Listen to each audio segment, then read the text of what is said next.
case of Donald Trump's defense team, you're not alone. John Avalon has our reality check. Hi, John.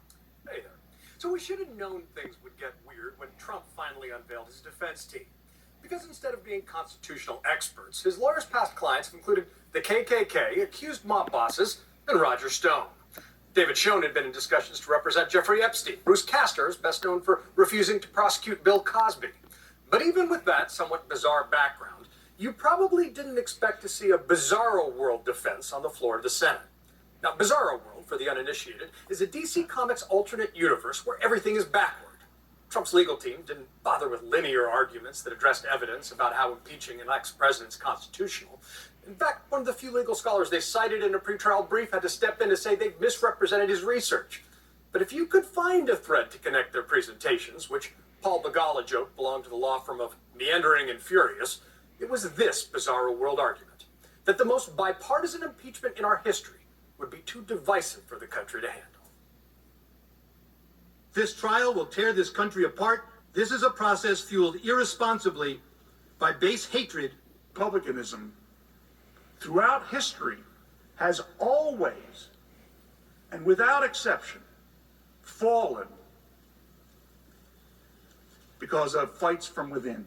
They are willing to sacrifice our national character to advance their hatred and their fear that one day they might not be the party in power.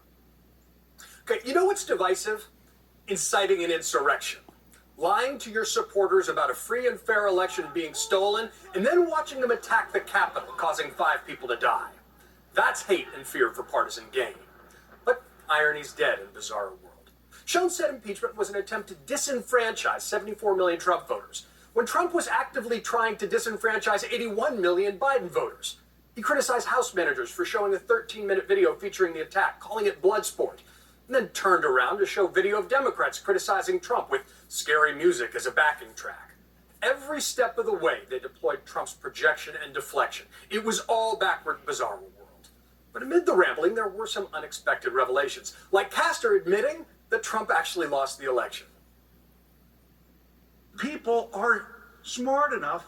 They're smart enough to pick a new administration if they don't like the old one. And they just did.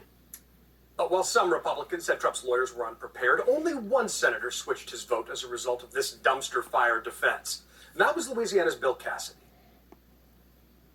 The House managers made a compelling, cogent case, and the president's team did not. Which brings us to the final insult in this Bizarro world.